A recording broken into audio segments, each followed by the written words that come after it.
2020년 7월 23일 추미애 장관의 탄핵이 국회 표결에서 179대 109로 부결되었습니다. 누구나 예상했던 결과죠. 미통당은 민주당의 이탈표가 있을 거라며 결과를 아주 긍정적으로 이미지화해서 홍보하고 있습니다만 누가 봐도 미통당 이탈표가 있어 보입니다. 정의당이 찬성표를 던진 것을 감안하면 이탈이 있는 쪽은 미통당 쪽이죠. 2, 3명으로 보이는데요. 그들은 곧 자멸할 것으로 보입니다. 그런데 여기서 주목해야 할 것은 추미애 장관이 탄핵을 이겨냈다는 것이죠. 이후에 벌어질 일이 정말 충격적인데요. 지금부터 살펴보겠습니다. 우선 하반기 법무부 정기 인사에 대거 전환 배치나 인사 이동이 있을 것입니다. 이로써 윤석열 사단이 그 종말을 맛보게 되는데요. 여기에 줄 섰던 극우 언론과 기레기들 그리고 정부 인사나 미통당 등 줄줄이 도피하는 모습을 쉽게 보시게 될 것입니다. 해외 도피로 갈지 국내 도피로 갈지 인터넷 도피로 할지 지켜볼까요? 또한 기존에 억울한 옥살이한 인사들이 대거 재심이나 재조사를 받게 되는 참사 아닌 참사를 그들은 맛보게 되는데요. 제일 충격적인 것은 추미애 장관도 이제 대권, 서울시장 등 주요 핵심 후보 인사로 진출하게 된다는 것입니다. 이제 곧 여론조사 등 대권 후보에도 추미애 장관이 나올 것으로 보입니다. 한번 지켜보겠습니다.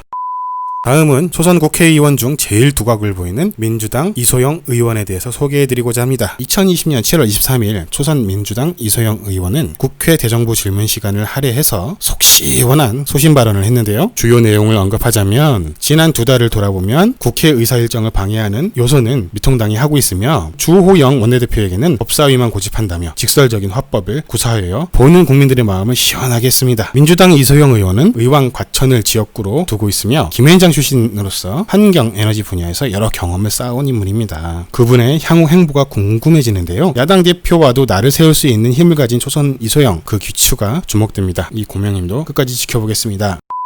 다음은 쇼생크 탈출 정의당입니다. 정의당은 범여권으로 불리우다가 현재는 야권으로 다시 변질을 하였습니다. 노회찬 대표가 살아계실 적만 하더라도 민주당과 정책만 더 진보적인 당으로 평가되어서 호감도가 급상승했었는데요. 지금은 비례대표의 여러 차례 똥볼로 인하여 지지율을 바닥을 보이고 있고 심지어 지지당원조차 탈출하고 있는 형국입니다. 유호정 의원과 장혜영 의원이 박원순 전 시장 조문을 거부하면서 해당 지지자들이 쇼생크 탈출을 하고 있습니다. 어느 정도냐면 정규 당원비가 10,000원이었는데 지금 5,000원 아니 1,000원짜리 당원을 신설하자는 제안이 나올 정도입니다. 이것은 당비 납부 인원이 급격히 줄어들고 있다는 것이고 탈출 러시라는 증거이기도 합니다. 신입 의원의 원칙 없는 행동이 여러 문제를 발생시키고 있는데요. 리더십이 부재일 수도 있습니다. 정의당 지지율 떨어진 것은 당원이었던 진중권도 그 역할을 한 것으로 생각이 됩니다. 생각이 말이죠.